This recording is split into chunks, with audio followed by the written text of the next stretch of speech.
Hi, everyone. Welcome, welcome. Thank you for your patience as we are getting started today. Hope everyone is getting themselves comfortable as we let a few more people into the room here. All right. So thanks everyone for joining us today. My name is Rebecca Maria Goldschmidt. I am one of the co-organizers of Queer Mikvah Project, along with Kyle, who's here today also. And today's event is The Only Way Out is Through, an Indigenous perspective on surviving, being witnesses, bystanders, and beneficiaries to genocide with Rosa Blumenfeld-Romero. We're also here today with the American Council for Judaism. So I just want to thank everyone for joining us today for this conversation. I also want to thank our interpreters, Brandon and Erica, who are going to be offering live interpretation for us today. This event will be recorded, so just please make sure to be aware if you need to make any adjustments to your name or if you would like to be camera off, you're welcome to do that. Um, let's see. Queer Mikvah Project is an explicitly anti-Zionist organization. We support the liberation of Palestine and the Palestinian people and the end of Israeli apartheid. Hashtag land back and the right of return. We continue to hold the people and the land of Palestine close to our hearts and actions. And we're going to be dropping a link to our statement on Palestine here in the chat, which you can read on our website. Also want to introduce our amazing tech person, Oren, who is going to be sharing a little bit more about the tech issues for today. So welcome, Oren. Thank you, Rebecca. Welcome, everyone. My name is Oren. I'm based in Kumi Island, so-called San Diego, and I'm one of the tech team here today. Some things we want to make sure you are aware of. Today's session is being recorded. The recording will just be available to those who registered. Somewhere on your screen at the bottom of your Zoom app or window, you can find the CC icon to show automatically generated captions. There will be no partner breakout rooms this session. And for any tech support or access questions, you can send me a private chat, finding my name in the participants list. My name starts with asterisk tech support, and it should be at the top of your list. And welcome. And back to you, Rebecca. Thanks, Oren.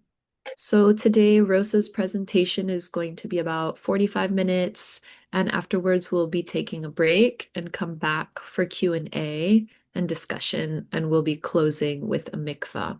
So you are welcome to join us from the bath or with a basin of water or even just a cup of tea. There's a little bit more that you can read about our queering of the mikvah, which is available in our simple mikvah guide, which we'll have a link to that in the chat in a moment. You can download that on our website. So I also would like to recognize that today is Trans Day of Remembrance, and that the majority of Queer Mikvah Project community members identify as non-binary, trans, or genderqueer, and that being here to think about genocide also includes remembering our trans siblings who continue to be victims of colonial and heteronormative violence. So thank you everyone again for joining us. Also want to welcome Rabbi Andrew Kahn from the American Council for Judaism, who we invite to open this event with a blessing. So welcome, Andy. Great. Thank you. I'm so glad to be here. I'm Andy Kahn. I'm the Executive Director of the American Council for Judaism.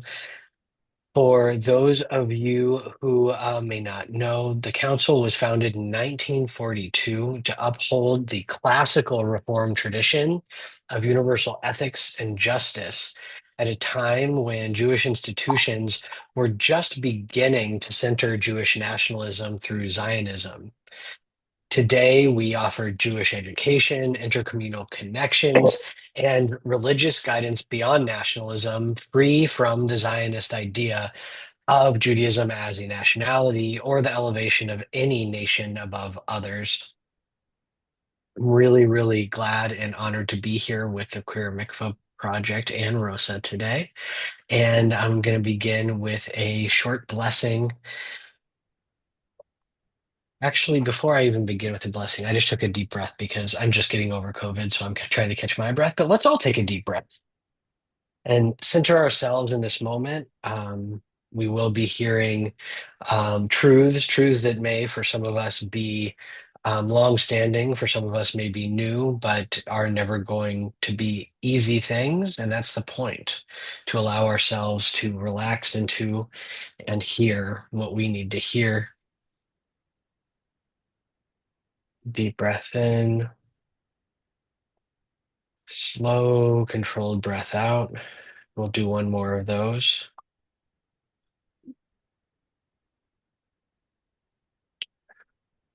Just allowing our bodies to relax into this moment. Eloheinu v'Elohei Avotenu v'Imotenu. Spirit of all living, spirit that guided our ancestors. We're grateful to you for all the wonders of the universe. And we believe with broken hearts that we are able to do better, that we can learn to be makers of peace like you, that we can learn to be lovers of all life like you. Give us a new Torah, a new teaching to teach us the way, and renew our days as you have before. Amen. We're now excited and honored to welcome our friend Rosa from Reclaiming Indigeneity.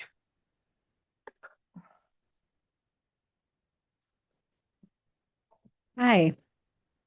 Thanks everyone. This is so sweet. And yeah, so here we go. Um, so I started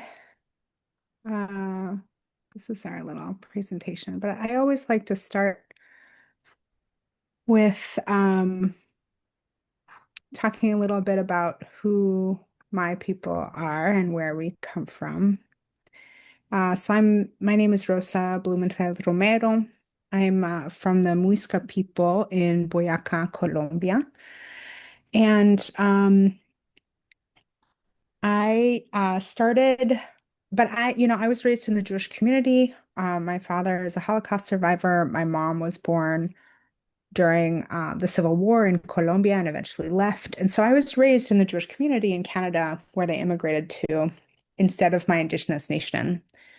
And about 10 years ago, I started doing reclamation work, or as I call it, coming home work. And so, the kind of three biggest influences and mentors and teachers of mine have one really been the water. So this is the waterfall that is by the house where I now live, and I'm turning into a retreat center to do decolonization work. Um, and the water has always really led me to where I needed to go. And it turns out it's part of our creation story as the Muisca people. And, we believe that humanity began when the goddess Bachelor came out of the sacred lake that's about 30 minutes from my house and with her infant son in her arms. And together they started humanity. And when humanity was established, they transformed into snakes and slithered back into the lake.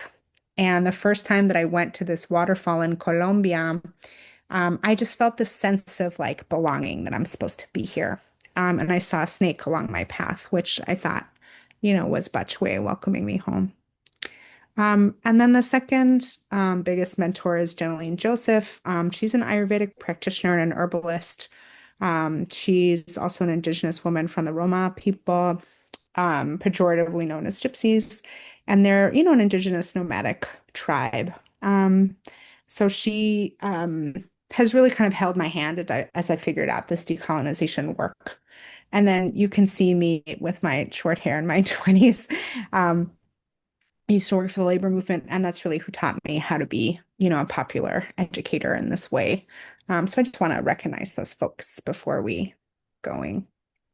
And just say thank you. And I'm really grateful for everything that I've learned, and that's allowing me to like teach today. The other thing that I want to start with is something that was shared to me, um, the Thanksgiving address. And it's from the Haudenosaunee people. It's really their gift to the world. And it's a really beautiful document that's about gratitude. And it really places us as humans in relation to all kinds of other beings around us. And I think gratitude is a really important place to start. So Rebecca and Andy, if you wouldn't mind, if we could rotate each reading a paragraph. So I'll start and then Rebecca and then Andy. Um, and I think there's about 18 of them. So yeah, let's let's take a deep breath. The people. Today we've gathered and we see that the cycles of life continue. We've been given the duty to live in balance and harmony with each other and all living things. So now we bring our minds together as one, as we give greetings and thanks to each other as people. Now our minds are one. The Earth Mother. We are all thankful to our mother, the earth, for she gives us all that we need for life. She supports our feet as we walk about upon her. It gives us joy that she continues to care for us as she has from the beginning of time. To our mother, we send greetings and thanks. Now our minds are one. The waters. We give thanks to all the waters of the world for quenching our thirst and providing us with strength. Water is life. We know its power in many forms: waterfalls and rain, mists and streams, rivers and oceans. With one mind, we send greetings and thanks to the spirit of water. Now our minds are one. The fish. We turn our minds to all the fish life in the water. They were instructed to cleanse and purify the water. They also give themselves to us as food. We are grateful that we can still find pure water. So we turn now to the fish and send our greetings and thanks. Now our minds are one. The plants. Now we turn toward the vast fields of plant life. As far as the eye can see, the plants grow, working many wonders. They sustain many life forms. With our minds gathered together, we give thanks and look forward to seeing plant life for many generations to come. Now our minds are one.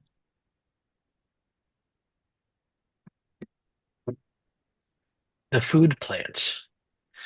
With one mind, we turn to honor and thank all the food plants we harvest from the garden.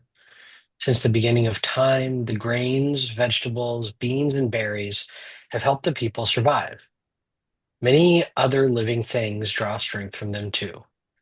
We gather all the plant foods together as one and send them a greeting of thanks. Now our minds are one. The medicine herbs. Now we turn to all the medicine herbs of the world. From the beginning, they were instructed to take away sickness. They are always waiting and ready to heal us. We are happy there are still among us those special few who remember how to use these plants for healing. With one mind, we send greetings and thanks to the medicines and to the keepers of the medicines. Now our minds are one. The animals. We gather our minds together to send greetings and thanks to all the animal life in the world. They have many things to teach us as people. We are honored by them when they give up their lives so we may use their bodies as food for our people. We see them near our homes and in the deep forests. We're glad they're still here, and we hope that it will always be so. Now our minds are one. The trees. We now turn our thoughts to the trees. The earth has many families of trees who have their own instructions and uses. Some provide us with shelter and shade, others with fruit, beauty, and other useful things. Many people of the world use a tree as a symbol of peace and strength. With one mind, we greet and thank the tree life. Now our minds are one. The birds. We put our minds together as one and thank all the birds who move and fly about over our heads. The Creator gave them beautiful songs. Each day they remind us to enjoy and appreciate life. The eagle was chosen to be their leader. To all the birds, from the smallest to the largest, we send our joyful greetings and thanks. Now our minds are one. The four winds. We are all thankful to the powers we know as the four winds. We hear their voices in the moving air as they refresh us and purify the air we breathe. They help us to bring the change of seasons. From the four directions they come, bringing us messages and giving us strength. With one mind, we send our greetings and thanks to the four winds. Now our minds are one.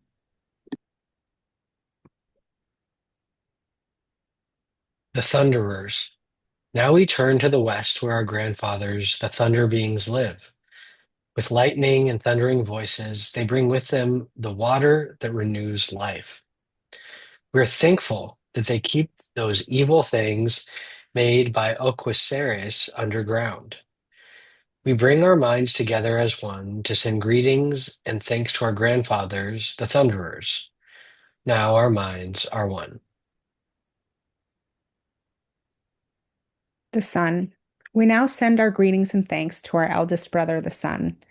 Each day without fail, he travels the sky from east to west, bringing the light of a new day. He is the source of all the fires of life. With one mind, we send greetings and thanks to our brother, the sun. Now our minds are one. Grandmother Moon. We put our minds together to give thanks to our oldest grandmother, the moon, who lights the nighttime sky. She is the leader of women all over the world, and she governs the movement of the ocean tides.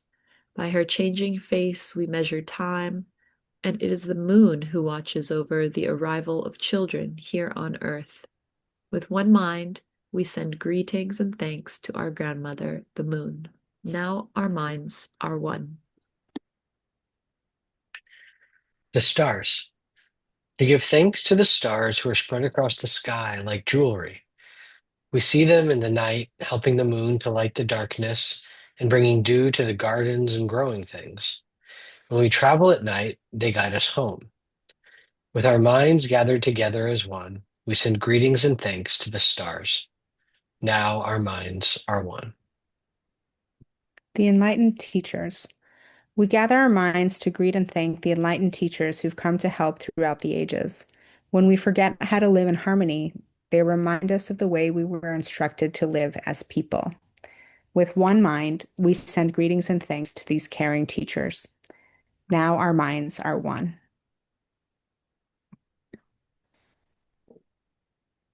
The Creator.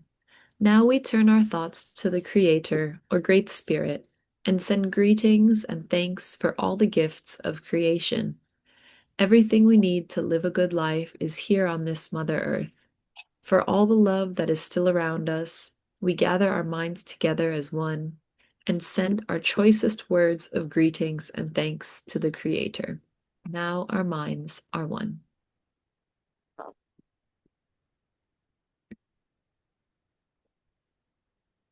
Closing words. We've now arrived at the place where we end our words. Of all the things we have named, it was not our intention to leave anything out. If something was forgotten, we leave it to each individual to send such greetings and thanks in their own way. Now our minds are one. Thank you. So let's take a deep breath. Just a second of silence if there's anything that you want to add to send greetings and thanks in your own way.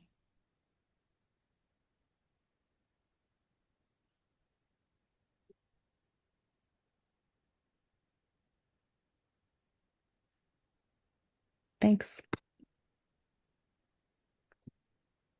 So today, here we go. This is what I want to share. Boom, boom, boom, boom. Come on, help me share you.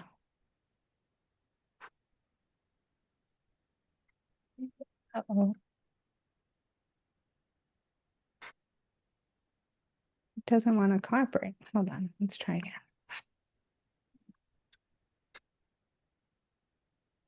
Participants can now see my screen. Yes, that is the point. Hold on. Why is Canva being annoying?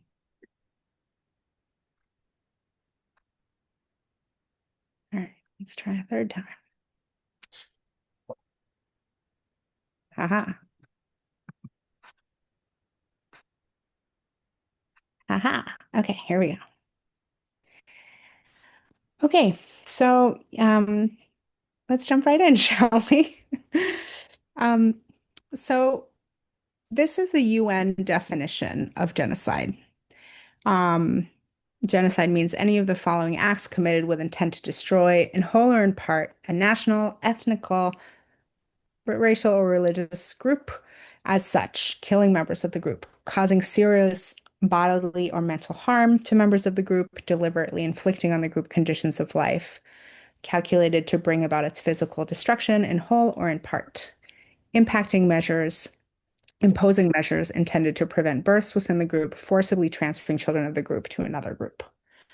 And so there's a couple things that I want to say about this definition. One is that some kind of definition is better than no definition. And so it does provide a legal framework for states to act when genocide is actually being committed by another state actor. But, you know, as but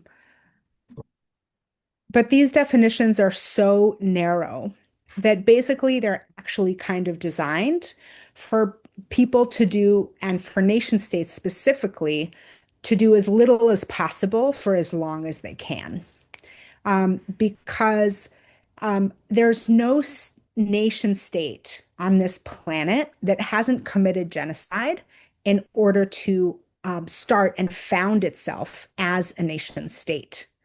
And so that, you know, this definition is like, oh, well, if it happened in the past, we don't really talk about that. And also, there's a lot of narrowness in terms of like who's a member of the group. So if you're, you know, Roma from a nomadic indigenous people, you're probably not recognized under this definition. If you are a federally unrecognized tribe, also very possible that you won't get recognized. And what I've seen a lot, and one of the reasons that I wanted to give this talk today, is that people think that this is, you know, this UN definition is the only way to define genocide. And there's a lot of like nitpicking about what's happening in Palestine right now. Is it not in the mainstream Jewish community mostly? And so the main thing I want to say about this is if an indigenous person tells you that it's genocide, your job is to believe them. And it's a really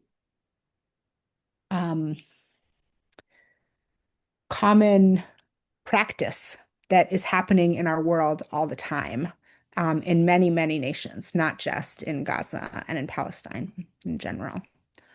And so the way that I've been taught to think about what it is that it is pretty simple.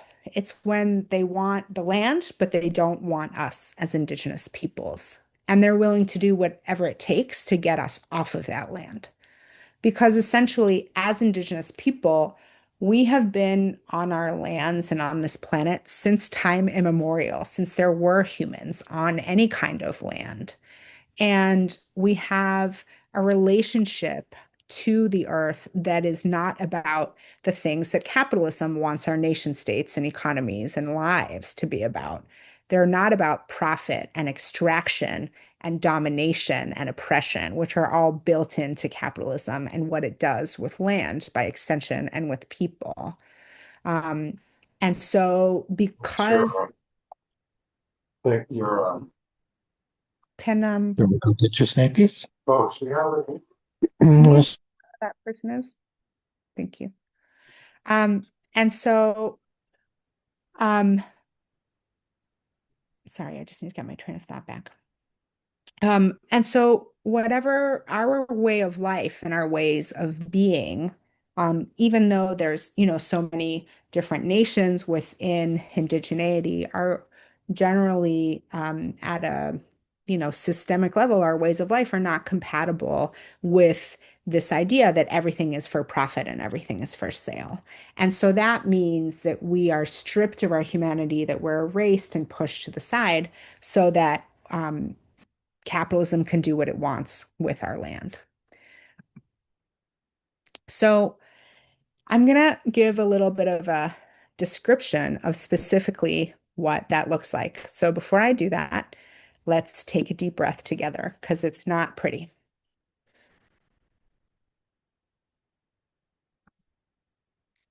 So, especially in South America, rape is a huge tool of genocide. It's how you create an entire continent of people who are mestizo and that eventually don't identify as indigenous at all through the generations because the arm of genocide is long. Um, so mass murder, forced land takeover and displacement, um, bombing, war, scalping. So let's take another deep breath because there's still two more slides on this list.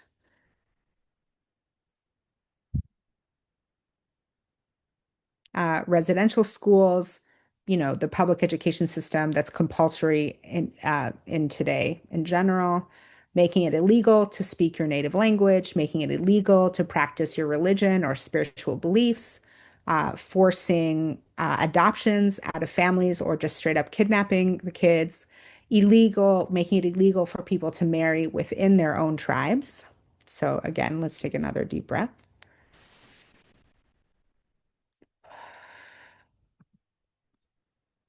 Forcing people to convert to Christianity or another religion using biological warfare. Famous example in the United States is blankets infested with smallpox, making it illegal to gather as a tribe, forcing people into concentration camps, death marches, desecrating sacred sites, and things like eminent domain. So let's take another deep breath.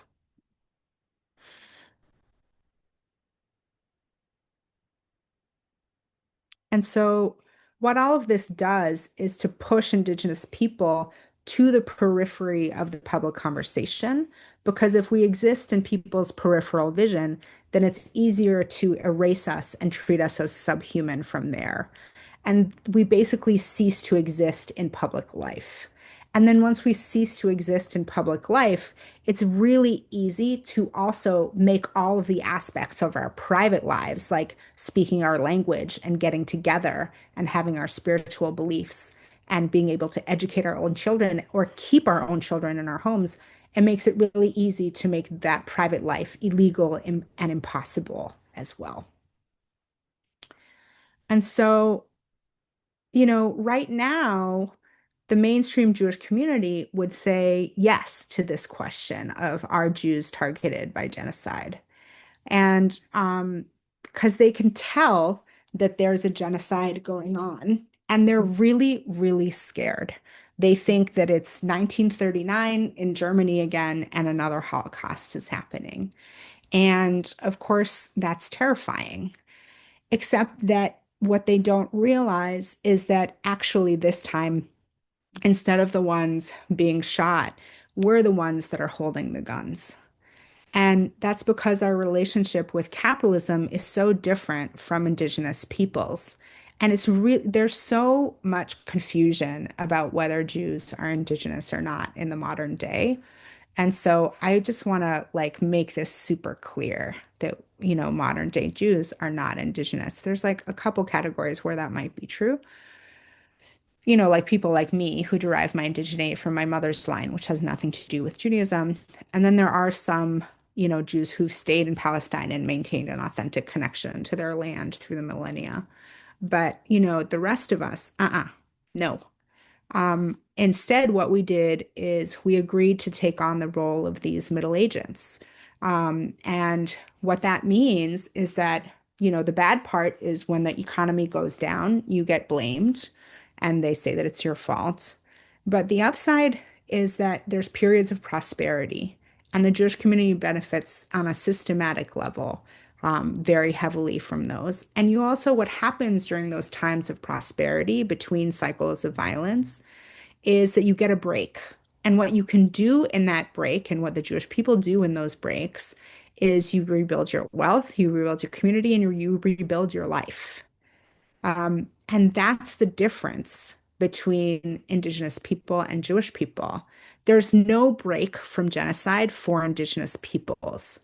There's no time to recuperate or rebuild your life or your nation or your wealth because you're targeted with genocide 24/7, 365. The conquistadors arrived in Colombia and made first contact with my nation around 1500. So we're like 525 years in, and we've never had a break. And, there are lots of nations who had contact before those dates. And what that means is that these processes are really long and they're happening to us all the time. And for me, it looks really different than it looks like for my people who stayed on our land. Like nobody has spoken Muisca in the town that I live in Colombia in probably 150 years. If you ask people, are you indigenous? They'll look at you like you're from outer space. But how are they living? How are the campesinos, the farmers and the peasants in the countryside who I live next to, how are they living? They're living the traditional way that our ancestors lived. They're cultivating steppe cultivation and agriculture in the mountains. They're living off of selling fresh cheese and milk and mostly berries. They're they're cooking on, fire stoves the same way that, people have been cooking for a very long time. They still have horses to get around. And they have all kinds of other animals too, and crops. And so that's a very traditional, and they don't live, fancy. They're living a very traditional way. And that's just like one of many, many, many examples. Um, And so, I think that because of the UN definition and also because of the atrocities that we're seeing in Gaza right now, there's a sense of urgency that we have to do something about it now. And that urgency is exactly correct. We need to do everything that we can to stop genocide, but we also need to be doing that all the time, not just in these moments of like crescendo, because Israel has been colonizing that land since its inception as a state. And European nations were colonizing that land since before Israel was created. And all of that involves pushing indigenous people off the land so that European nations and their capitalist economies can move on to it and do what they want, which means profit, domination, oppression. But that story of pushing people, indigenous people off the land happens everywhere and it's happening around us all the time.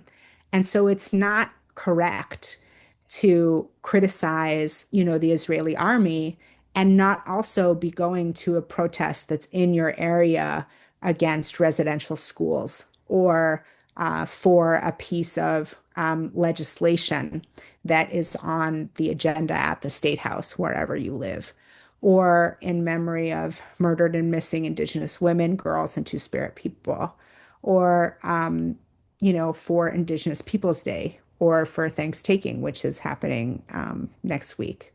Thanksgiving, Thanksgiving, Thanksgiving, a lot of different terms that people use. But basically, this shit is around us all the time.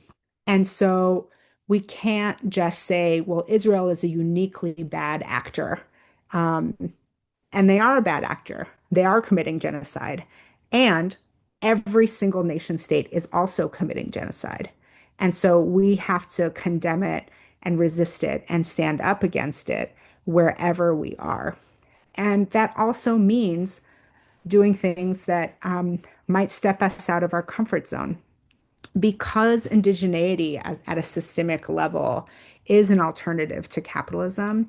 It's not the same. Doing decolonization work and indigenous solidarity work and land back work is not the same as doing anti-racism work. Anti-racist struggles are a tide that lifts all boats because indigenous people exist in the periphery. Our struggles are really riding on the coattails of those. So the more you make those racial struggles better, the more our lives also come into the spotlight and our struggles are highlighted as well.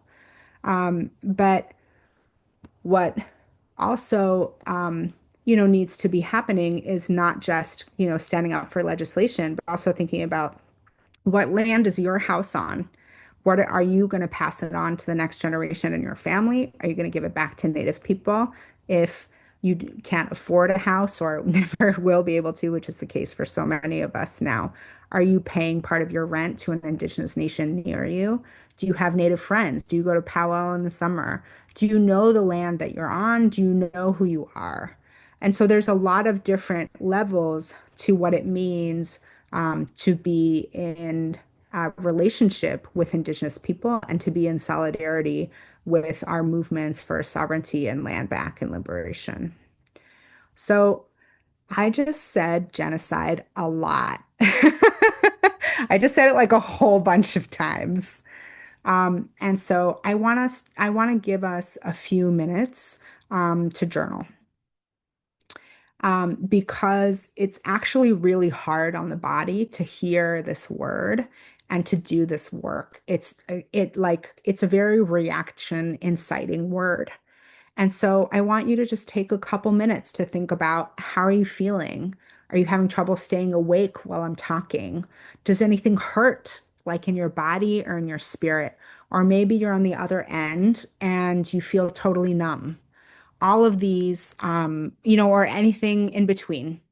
So I'm going to stop the share for a sec and then just give people like a few minutes to journal.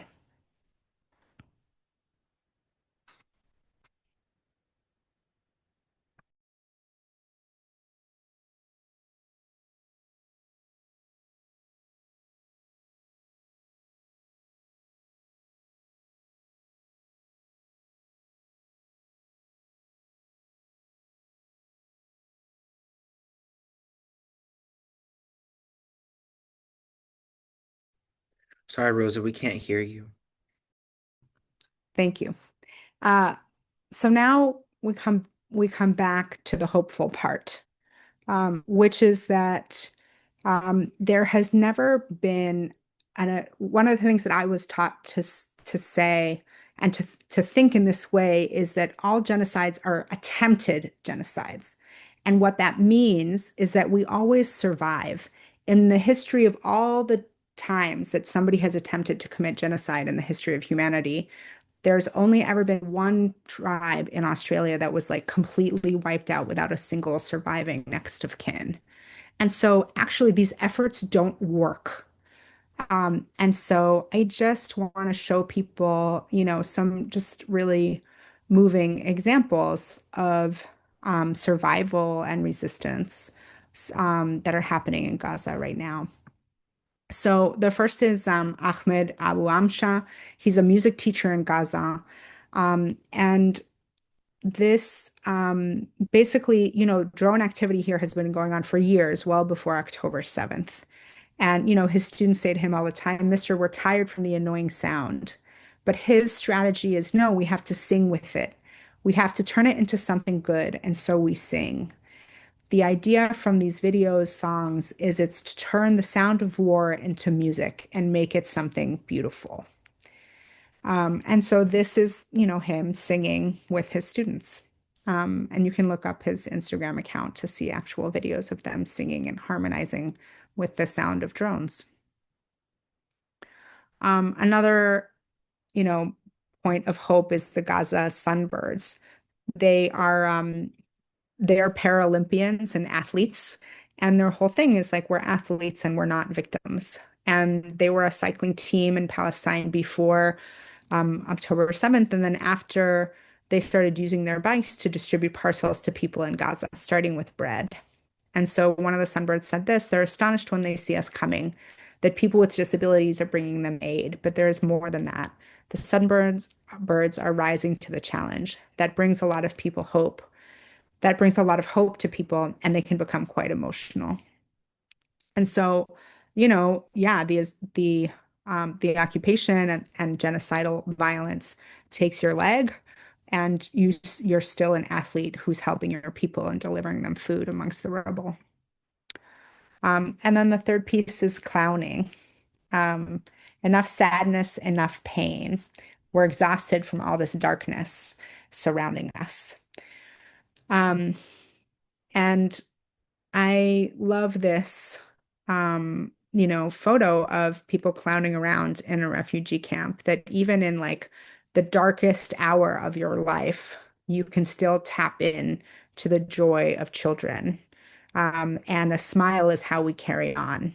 And joy was granted to all the world's children except the Palestinians. And yet here they are, like holding on to that joy and reviving it. Um, and so circus work carries a message. It connects deeply with children and always manages to beat despair.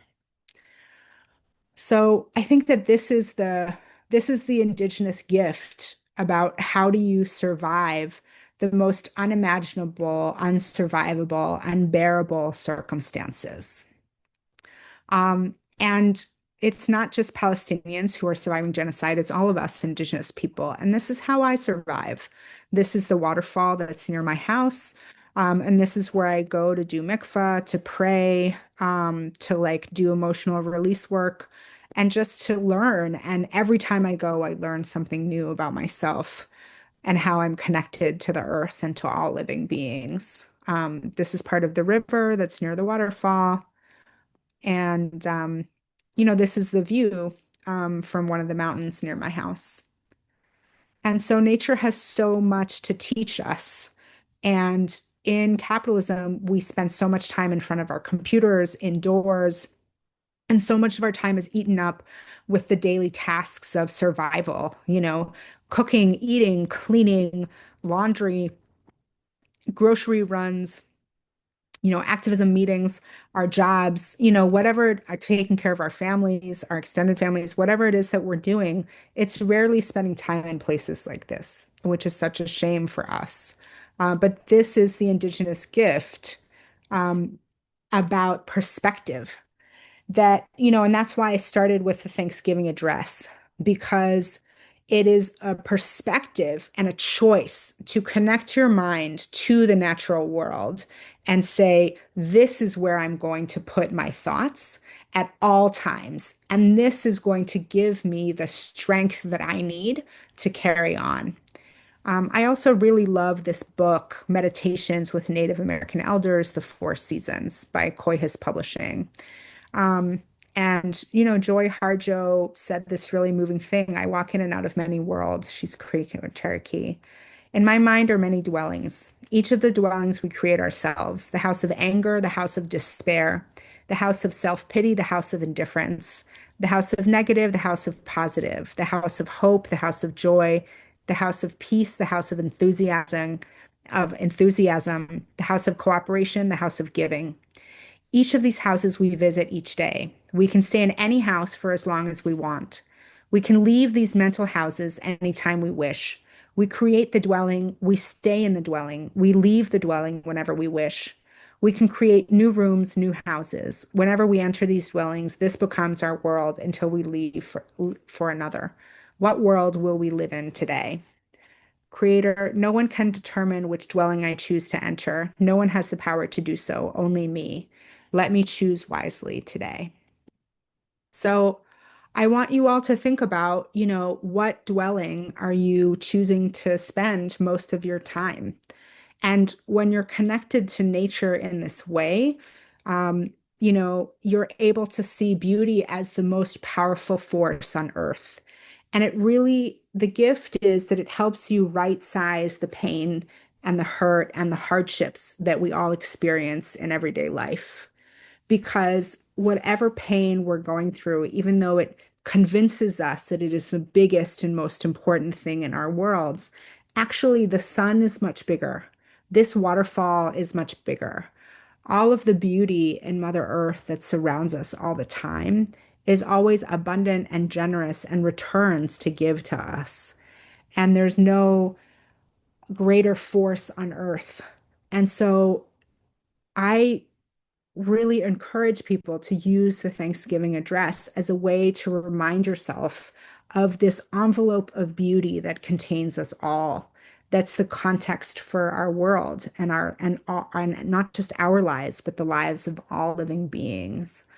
And this is the, secret, not really the secret, but really more the gift of, an Indigenous perspective that this beauty is what is going to save your life. Not just because it is, so wonderful to feel connected to it, but because of the gift of gratitude and perspective that it gives us. And so, the Thanksgiving address is like the tech study version when you can't go outside because it's too cold or not accessible.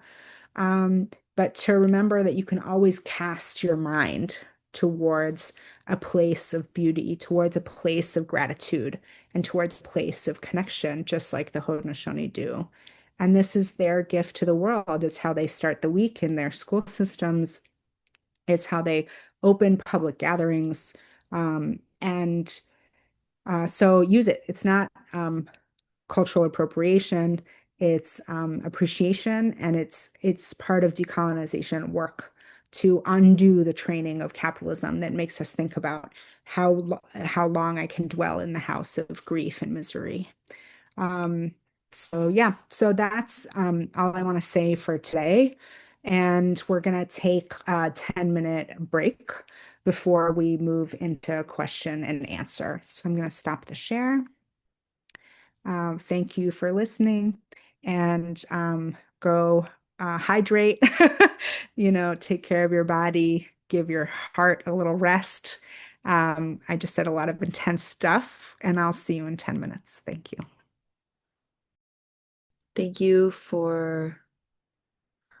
Thank you for sharing your perspective on genocide, and I can't really think of another word besides like antidote for the poison, like the beauty as antidote. We covered a lot of ground and we heard, kind of like range um, of thoughts from you. And so I'm wondering, now we're going to move into a little bit of a conversation, Q&A and discussion.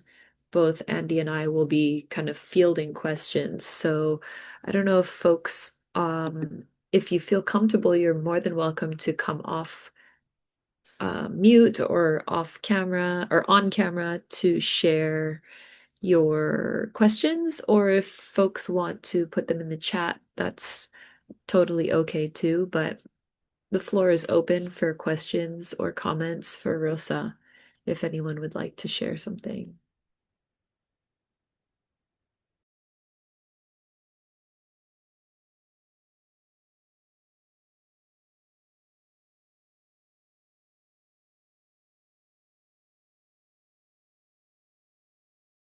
Don't be shy, don't be shy.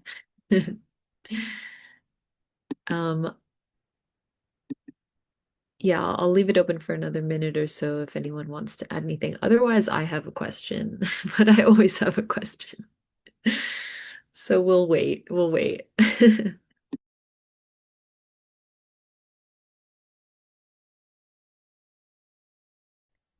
feel like I have a question that's coming up. Hi, I'm June or Claire. I'm kind of in a name transition moment. Thank you so much for sharing. Um, yeah, the question I have is more just like, I guess, more personal. So if you're open to answering it, great. And if not, no worries. Yeah, I really, I appreciate that Joy Harjo poem or share. And I remember you sharing it in a different I think Queer Mikvah offering at some point last year, and I just really love it. And yeah, I'm curious if you felt open to sharing like what helps you personally um, transition in like room to room within yourself, or like what helps you when you notice you're like, I'm fucking here I am in this room again, and it's getting smaller, or I've been here for a while, and yeah, just like what helps you in particular rooms you get stuck in or find yourself, yeah, in more than feels in right size. Yeah. Um, one of the things that I've learned in this work is that hope is a discipline. Um, and when I'm not well, you know, the main coping mechanism that I have to deal with genocide when I'm here in the US is that I eat a lot. I eat all my feelings. And I could easily eat myself into obesity and an early grave because the feelings are so intense. Um, and the relief that I've gotten from moving to Colombia is undescribable because it's a relief from not being where I belong, because I belong where my ancestors are. Um, and so, you know, the when I find myself getting really stuck, and just I can't, you know, I'm deep in the house of despair. I'm all the way down the well and I can't kind of see the light. I go to the waterfall and I stand on the rock and I let it speak to me. Um, I think this happened a couple months ago. I was just inconsolable and on just like crying a lot. And I went down to the waterfall and I just heard the earth tell me, you know, it's just a thought inside my head. It's not complicated or, you know, there's no formula to it. I just listen to the thoughts that come up when I touch the earth. And it sounds, you know, trite and hippie-ish, but actually to me, it's a very deeply spiritual connected practice. And I have this faith that the earth will heal me and tell me what I need to hear.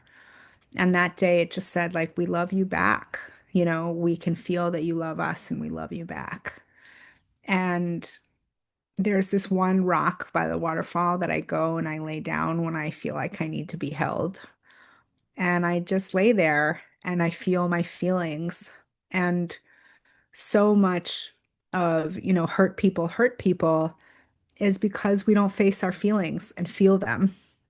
And then we pass them on to the next generation, you know, whether we're aunties or parents, we're still handing down our patterns and our inheritance. And so I feel like the more that I can do to feel all these feelings so that I can purge them and then really get serious about fun and play and joy, even when I don't necessarily feel like it. Because that's, you know, why we're here as humans, not to be eternally focused on all the ways that we suffer and all the ways that we feel bad, but to like be joyful and playful and enjoy our lives. And that in and of itself is a huge act of resistance against capitalism.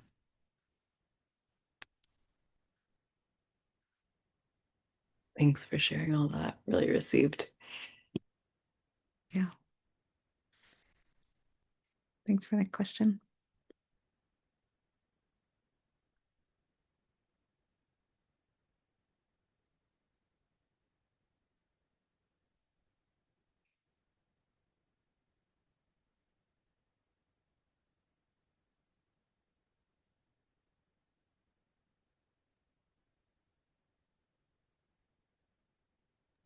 I'll just read a comment that's in the chat from Shira. Thank you, Rosa. Very powerful. Thanks for the reminder to breathe through the terrible stuff and the reminder to turn towards the earth for hope. I'm so happy for your move to Colombia. Honored to see the beautiful water and plants of your home. Thanks, Sheila. And, the other thing I'll mention is, get support from humans. You have friends, people who love you, call them, cry with them, ask them for help. And, um, and that also includes professional help and community help. There's lots of humans around you, so lean on them. I do it all the time. I have a mentor that I talk to almost every day, Jen, and she's, such a wonderful friend, and she also motivates me to be a better friend. So yeah, I would add that too.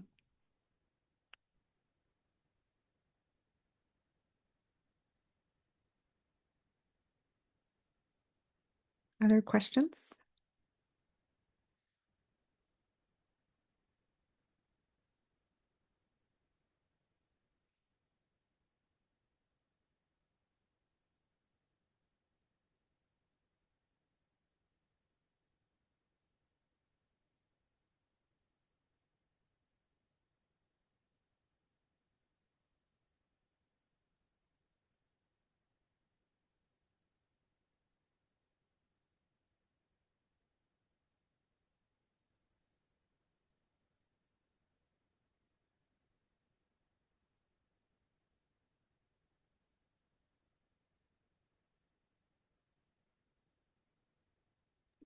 What is your favorite plant right now? Says Shira in the chat.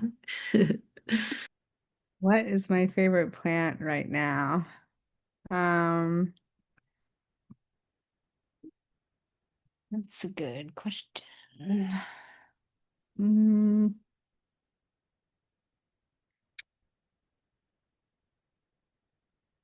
um, a perennial favorite is rosemary. Um, Romero is my abuela. I'm named after her, my Colombian grandmother. In Spanish, you say abuela.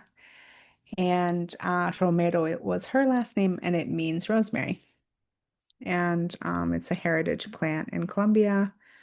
And it's very, you know, it's got a lot of different properties. What I'm using it for right now is in my shampoo. It's very good for your hair, and I am very vain about my hair.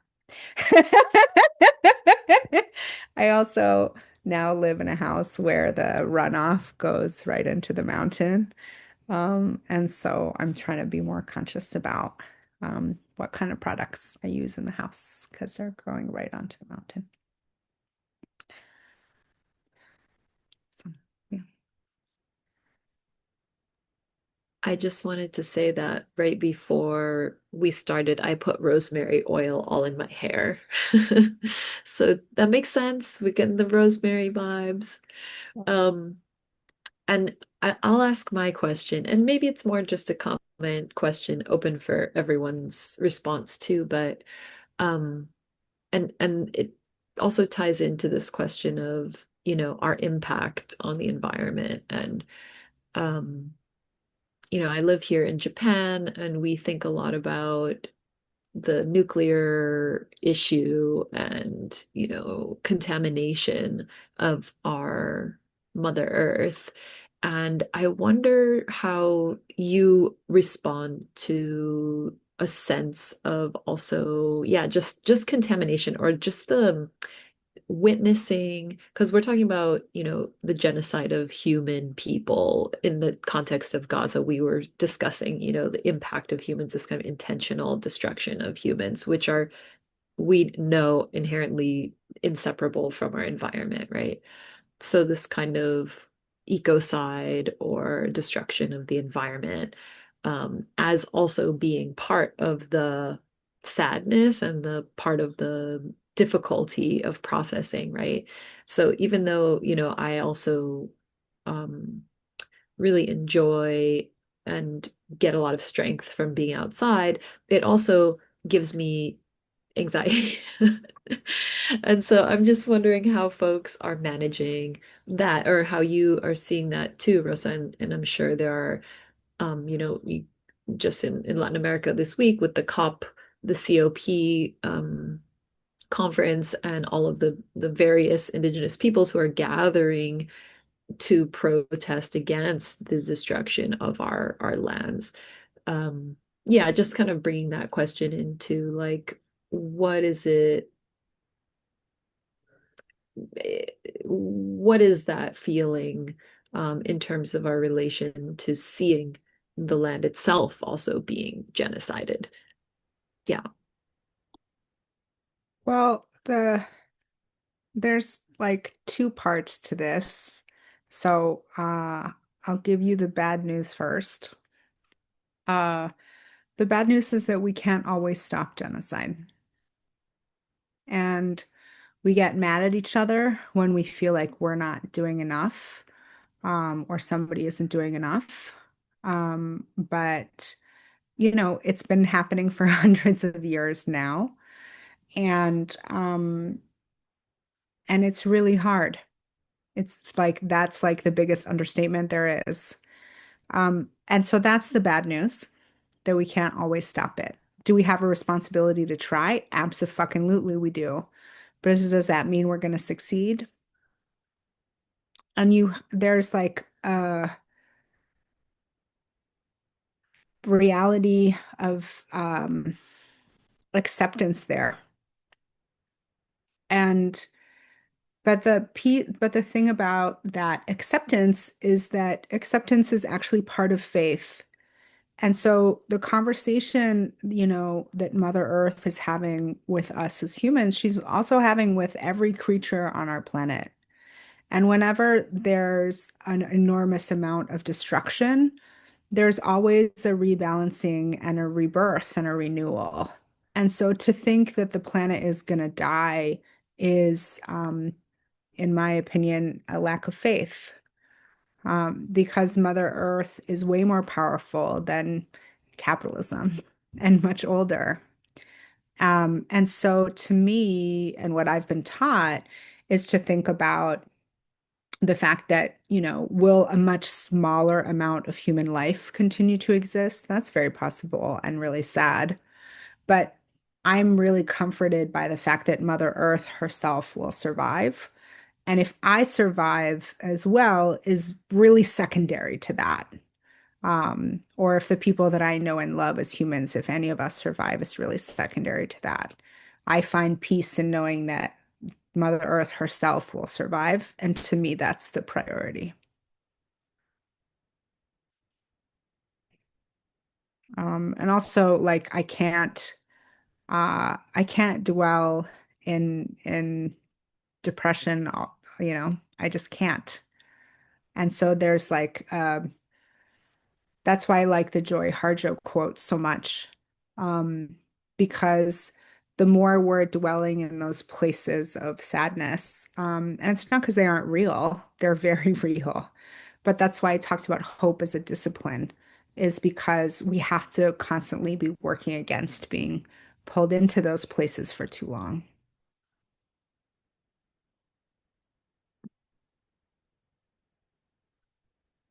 Thank you. Does anyone else have questions or comments for Rosa?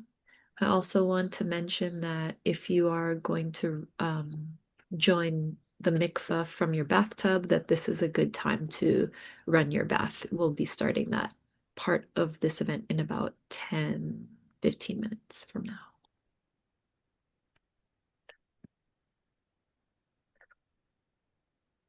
Um, I'd love to hear you talk a little bit about how you conceive of like the interconnectedness of Jews around the world and how that relates, if you see that, right? Maybe you don't. And how that relates to the ways in which you see non-Israeli Jews in their responsibility to what's happening, what the genocide Israel is committing in Gaza. Ask me that again. I'm Um, sure I understand the question. Like, where, um, how how Jews function as a wider collective, if at all, in your mind, beyond just like local communities of Jews who do Judaism where they are. Um, and B, if you see a particular Jewish responsibility to address the genocide in Gaza, even from those Jews who are not Israeli. Mm. Is that clearer? Yeah, that's Okay. clear. Um, I mean, I think what I see as uniting, the Jewish world right now is a devotion to rabbinic Judaism. And people have different, um, cultures and customs in terms of how they relate to it. People have, Mizrahim have different piyutim than Ashkenazi niguns. For that's just like one tiny example. Um, on a political level, I think that because of the genocide, there's a lot of unity in the mainstream Jewish community as like we're under, it's a very familiar Jewish narrative of like we're the victims and we're under attack. And isn't it so wonderful to see all this unity come out of this terrible tragedy? That's kind of the narrative in, mainstream and right-wing Jewish society and the diaspora. And probably in some parts, lots of parts of Israel as well. Um, and most of that unity comes from the erasure and, um, you know, um, what's the word? Uh, from the narrative that, those of us who aren't part of defending Israel right now are traitors to, and, and all those things. Um, so in that sense, there's a lot of disunity, and disconnection.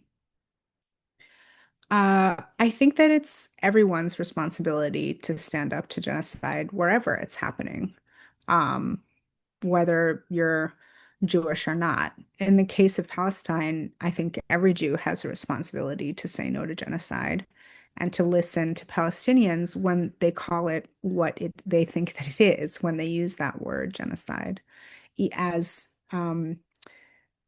triggering as it may be to hear. That's part of your work because there's a world of difference between how much it triggers people to hear it and how unbearable it is to actually face it and be experiencing it. And so the sort of cases of hope that I wanted to highlight today are, a drop in the bucket in terms of how much suffering is happening. And so there's a huge responsibility to speak up, and do what you can to stop it. And there's a million different strategies in terms of what people are doing. And I think that like whatever people are doing that's in the direction of justice and stopping genocide is a good thing to be doing. And that we all have a responsibility to figure out, where's my place in that struggle, whether we're Jewish or not. But I think there's a special responsibility for Jews about Palestine, whether they're inside of the state of Israel or not. Yeah. Does that mean that people want to take up that struggle? Sometimes yes, sometimes no. But I think we all have that responsibility. But, I also think that like people who live in the United States who aren't native also have a responsibility about, standing up and resisting genocide here.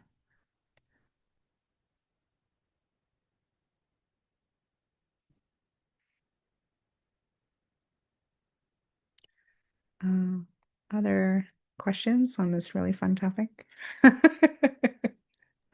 I just want to add something to that, Rosa, because I think when we were talking about the title of this talk, we were just talking about the different words, being witnesses, being bystanders, being beneficiaries.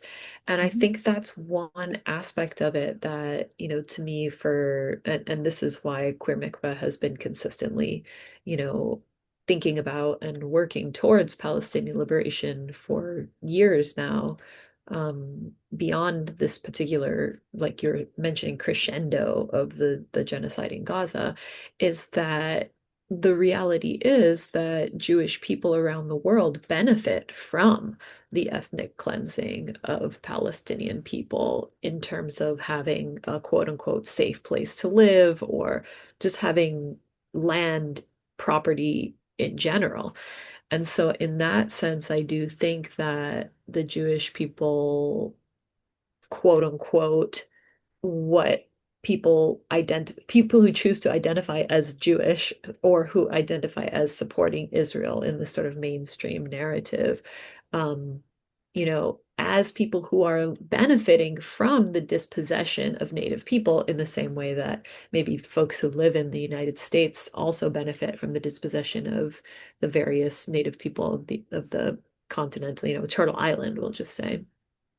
In that Mhm. sense, then we do have an extreme responsibility to not only recognize that this is something that's ongoing, but then to also try to understand how we benefit, because to me, it seems like the power differential. And then I think that the first question, just in thinking about, who are the quote unquote Jewish people, that's like a whole other question, and how people are connected to each other in that way. And yeah, I don't know if Rosa wants to comment more on that, but I do think that, we have that word beneficiary in the title of this talk. And so I think it's really it behooves us. I don't know if that's like even makes sense, but like it is our responsibility as people who are benefiting in one way or another from the dispossession of another people, to take a moral position and to take a real look at what that means. And then I think, of course, yeah, I think in the American context, there's like further analysis that we can do of our own, like you mentioned this, Rosa. Are we land owning families? Where is that inheritance going to go? Where is this wealth that was built upon the um, extraction of labor and all of these things from African slaves and enslaved people and Native people? Where does that all go eventually? So I just wanted to add that because that was something that we had discussed as well. Mhm. I mean, and the other piece that I think about a lot is if capitalism were to fall tomorrow, would we be ready to be different kinds of people? Or would we just be replicating the same oppression that exists in our society today? And so to me, also a part of the work is like the internal work of what's inside you. Are you living your life according to your highest values? And are those values shaped by capitalism, or are they shaped by your heart and your peoplehood and your history? And there's so many ways that capitalism pushes us towards being robots, and there's so many ways that we resist because love is stronger. But not in every way. We're all impacted by the fact that we were raised in an economic system where oppression is part of the design. Um, and so we also have a responsibility to do the work of internal transformation so that we can be good friends to each other.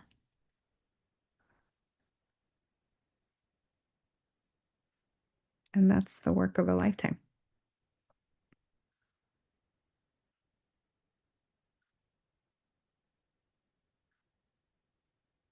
Otras preguntas? Other questions?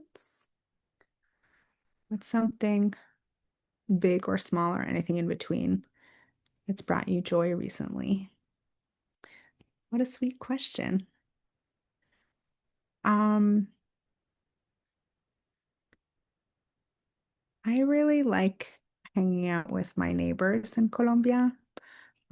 So there's four families who live on the dirt road near my house, including my own self. Um, two of them are campesino families, and what I love about living in the countryside is that there's like a drop in culture. And so people know I have chronic fatigue. And so, when my door is closed, it means that I'm resting and I can't have people over. But when the door is open, you just kind of never know when somebody's going to drop by. So, my 7-year-old neighbor comes by after school and loves to jump scare me and see if I'll notice when she comes into the house. Or, my neighbor Anna, she has a beautiful, the river, the same river from the waterfall that goes through my house also goes through hers. And there's a swimming hole. And so I go to the swimming hole. I have lunch with her and her family. I play with her 2-year-old. The 7-year-old's older sister uh, comes by a few times a week and we watch a show together and talk about what's life in the US versus what's life here and what's life in general. So I like that part that that people are watching about whether my door is open or closed, that there's like a close sense of tracking because we all live near each other. Um, and that there's a lot of just, come on over and I don't have to like have a schedule for when I'm going to see my friends. So, yeah. Thanks, Shira.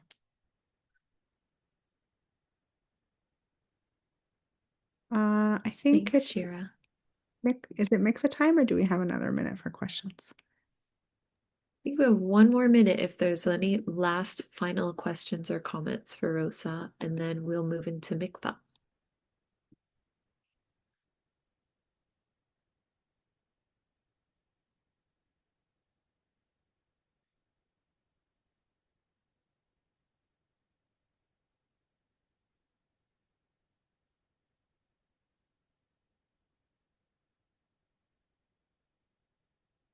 Okay, I'm gonna go get my cup of tea is right here, so I'm gonna go get it, and then we can start our mikvah. Um, One of the things that I'm grateful to have learned from Queer Mikvah Project is to think about contact with water, and for mikvah specifically, excuse me, in a much more expansive way. It's very cool. Um, and what's really neat about it that I've learned is this concept of like an internal mikvah. So I've got my little cup of tea here. And so if you're in your bath, wonderful. If you're going to do an internal mikvah like what I'm going to do, I'm just going to drink some water and rinse and hydrate my lovely insides as we do this ritual. Um, you can also wash your hands if that's something that you want to do. Um, so there's just a lot of different ways to do this. So you get to pick your own adventure. Um, Rebecca, are there any other comments you want to make about it? No, I mean, I think if folks, I'm not sure if folks have been with us before. I know we have a lot of people who are community folks who are already here who have been to mikvah before, but if this is your first mikvah, welcome. Traditionally the mikvah is a site of water where our ancient Jewish ancestors would go for purification ritual. And so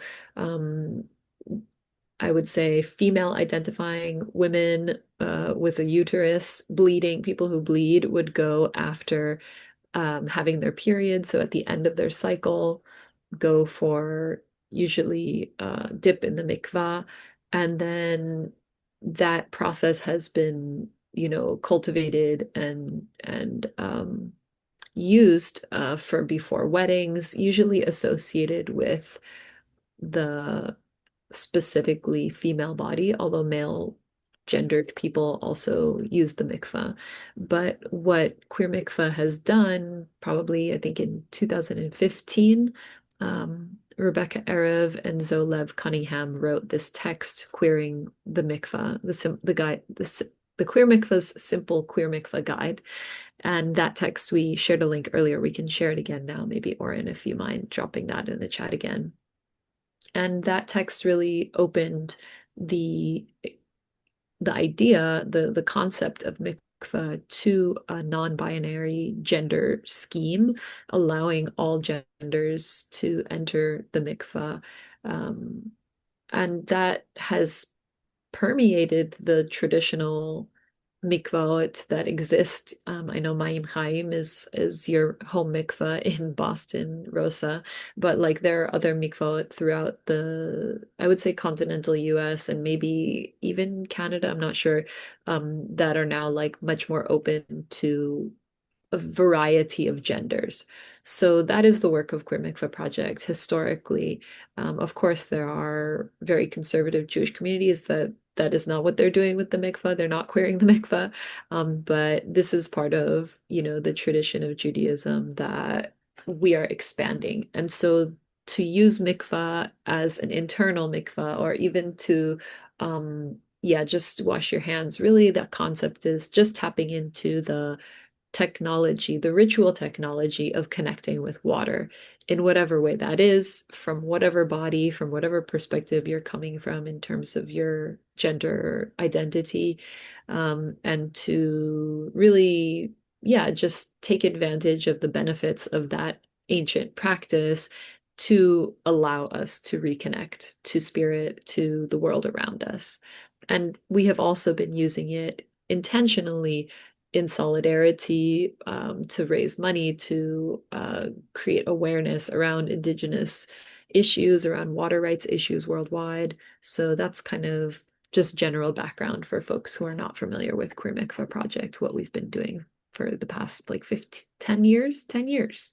Yeah, thanks. But Rosa wrote a beautiful blessing for us, so I'll let you go ahead with that. Thanks. I After October 7th, I kept thinking about mikvah and like what kind of healing water can offer us in this moment. And to me, there's no separation between, you know, emotional, physical, and political healing.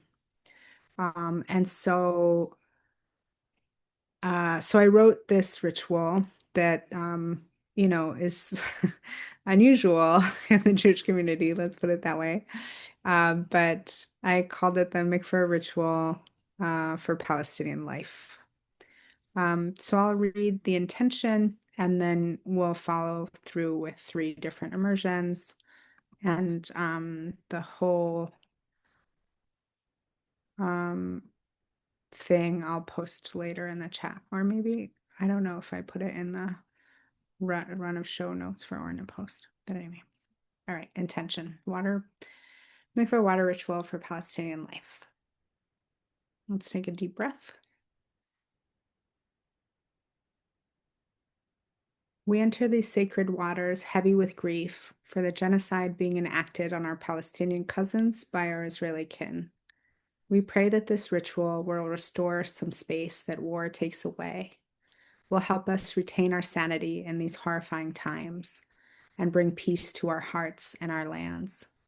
All war is a land grab, and we will not sit idly by as Palestinian bloodlines are wiped out.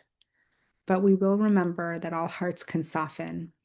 Genocide never fully succeeds in killing a people, and that Mother Earth is still caring and generous with us even in these hard times. Love is still the most powerful force on earth, and we choose love and life with this immersion. So for the first immersion, I'm going to hold my little cup and think about my water. As we step into these waters, may they open our hearts to give us courage, strength, and faith to keep witnessing, fighting, and telling the truth about what is happening to the Palestinian people. May their ancestors forgive our people for the crimes we are committing in the name of our ancestors. May we face the unfaceable, bear the unbearable, and forgive the unforgivable.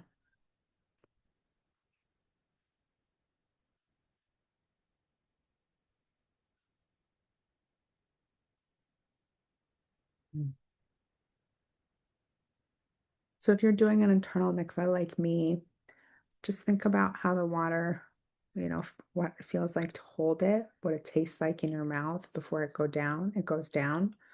And just let it sit there for a minute before you swallow, or a couple few seconds. Second immersion. As we immerse in these waters, we honor the richness and precious spirits of every Palestinian life that has been stolen by this war. We love you and we will never forget you.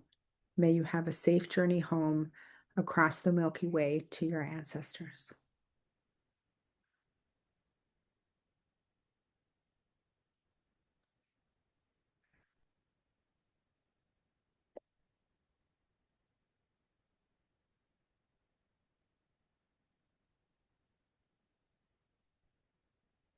Third immersion. As we immerse in these waters, we pray and pledge to do all we can for immediate ceasefire, end to occupation, and freedom and justice for all.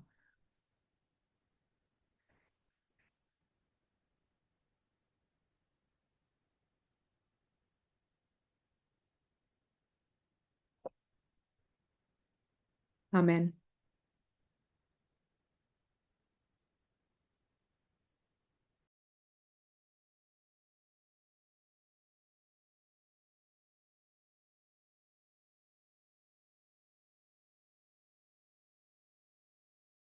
Amen. Thank you so much, Rosa, for joining us today and for sharing your perspective, and especially for telling us more about your new home, your old new home.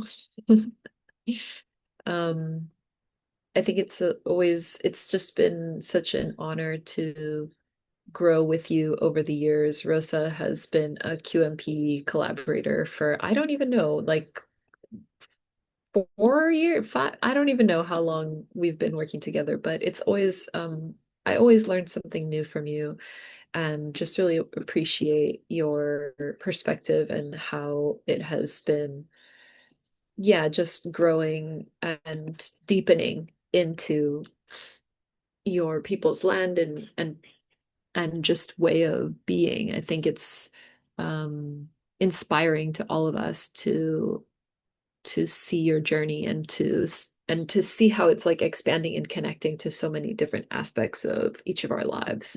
So thank you. And thank you so much for joining us, Andy, and for blessing us and opening this space and, inviting the American Council for Judaism. I think it's important that we, there are so many Jewish organizations, as you're mentioning, Rosa, that are still on the fence about whether or not this situation in Gaza and the West Bank is a genocide.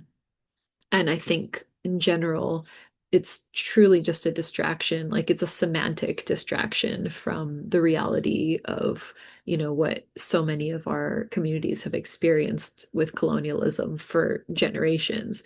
And it's not to, detract from the pain and suffering of the Shoah and our ancestors that died and or survived the experience of the European Holocaust.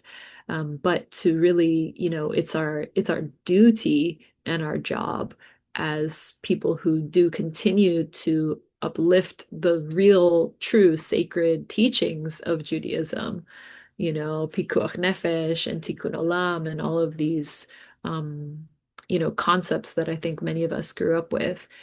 It's our responsibility to extend that full responsibility and full humanity to all people who are suffering in these moments. And I know that's still challenging for so much of the Jewish community to comprehend.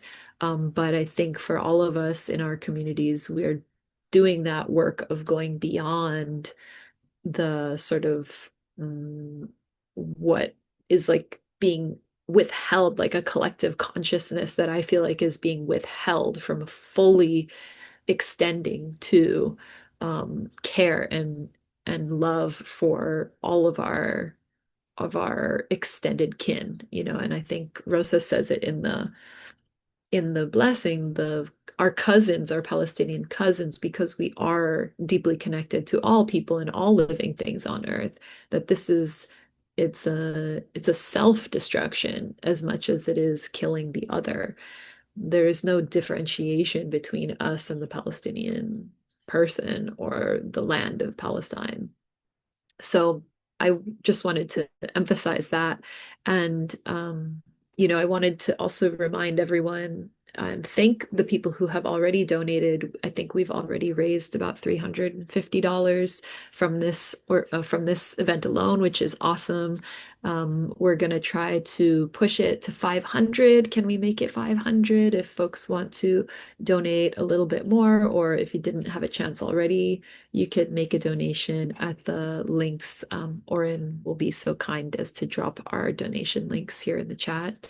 I wanted to mention that our donations do support Psychology Spa, which is our partner in the West Bank, in Bethlehem. And Psychology Spa is one of the only holistic mental health clinics in the West Bank. And as many of you know, the West Bank has been under heavy occupation by the Israeli military and suffering from constant and increasing settler violence on basically a 24-hour basis at this point. And not to mention, we have so many house evictions right now, especially in Masafer Yatta, the housing demolitions, the destruction of infrastructure, the incarceration, the imprisonment of thousands and thousands of Palestinians, and many, many other horrifying issues, just in the West Bank alone, not to mention what's happening still in Gaza and the fake ceasefire that is in place right now. I wanted to also share a report specifically because we work with Jumana and Psychology Spa in the West Bank, supporting her one-on-one therapy, but also her workshops for youth, art collage, different kind of art making, movement workshops. And she just texted me yesterday to tell me that they're restarting their yoga classes and that these funds are going to be supporting a women's only yoga class.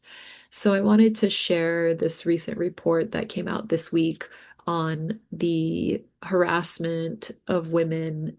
Specifically, the report is specifically about gendered violence at the checkpoints in the West Bank and how challenging and horrifying it is to live in under this military occupation and not even really even being able to cross the street with your kids, walking your kids to school without being harassed by a soldier or, forcibly undressed or searched or harassed and verbally in many other ways. So I wanted to share that report. Thanks, Oren, for dropping that into the chat for me too. Um, and although, Queer Mikvah Project, we are always talking about gender and we don't work on a sort of gender binary. I just want to just say that the report is specifically a binary report in thinking about how women specifically um, experience the checkpoints. But as we can all imagine, queer, trans, and other gendered folks are experiencing the same thing, even though that might not be specifically reported here. So, yeah, thank you for everyone who's already donated. We understand that our work in the Jewish community is to not only bring people together for our own healing and feeling good and connecting and building community, but that we do that also in service to support our Palestinian friends, community members, family members. And yeah, I think that today's conversation in terms of how to acknowledge genocide.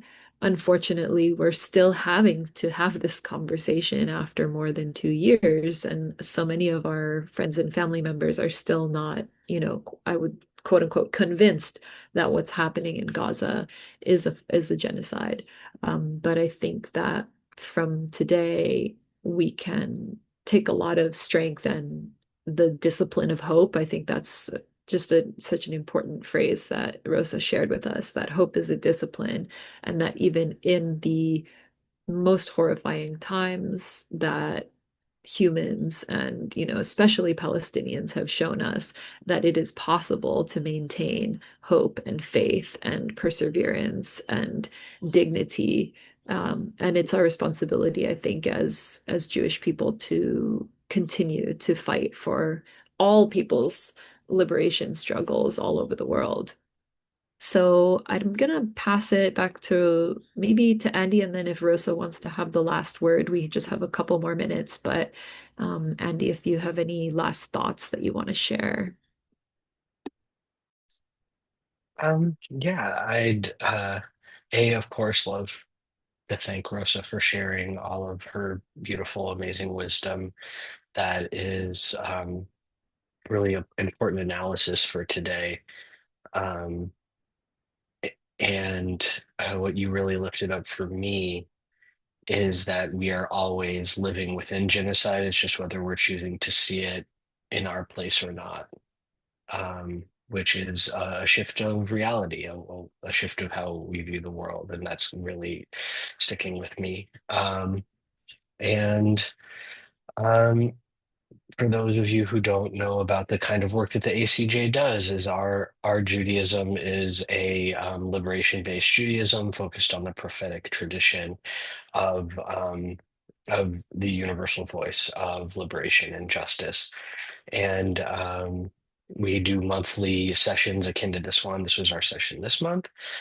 Do lots of online education. We'll be announcing a new Intro to Judaism cohort starting in January, and also a new class that is going to be taught about the history of Jewish anti-fascist work throughout Jewish history and throughout the world. Um, so please do check us out, American Council for Judaism on Instagram, or acjna.org. It was really wonderful to be a part of the Queer Mikvah project with you this evening, or I guess it's not evening where you are, Rebecca, but but yeah, I hope that we can continue to partner into the future. The beautiful experimental and soul healing work that you're doing is the kind of Judaism that the ACJ is also trying to build in this world that needs it. So thank you. To close, I'll just say thanks for coming. I know that, um,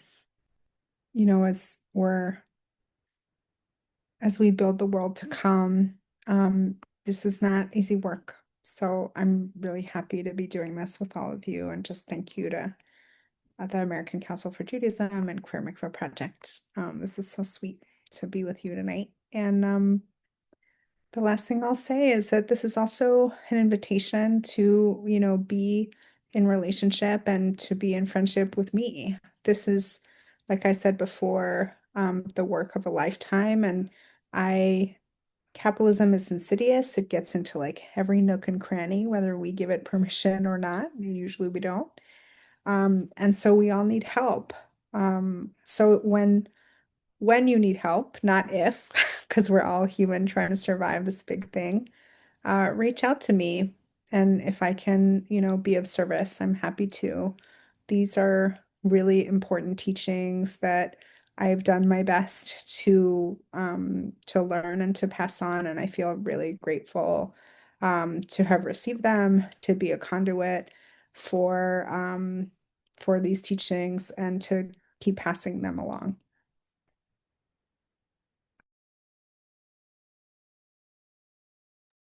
Thank you, Rosa. If anyone wants to come off mute and give some thanks and praises, you're welcome to do that, or you can in the chat. I see Shira says, so grateful to everyone for putting on this event, and special thanks to Rosa for all her wisdom and openness. May we all have the courage to heal the world and keep hope in our hearts, and may Palestine and all oppressed peoples of the world be free. Ayo, free Palestine.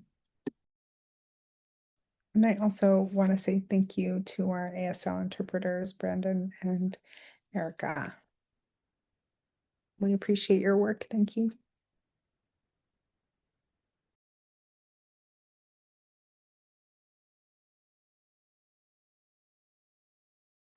Thanks, everyone. Thanks to Andy, Rosa, Kyle, Brandon, Erica. June, I saw you just unmuted. Go ahead, Claire. Oh no, that was just to be like, oh, are we saying good night? Good night. Thank you all. Buenas noches, dulces sueños, sweet dreams. Buenas noches. Thanks, everyone. Thanks for being here.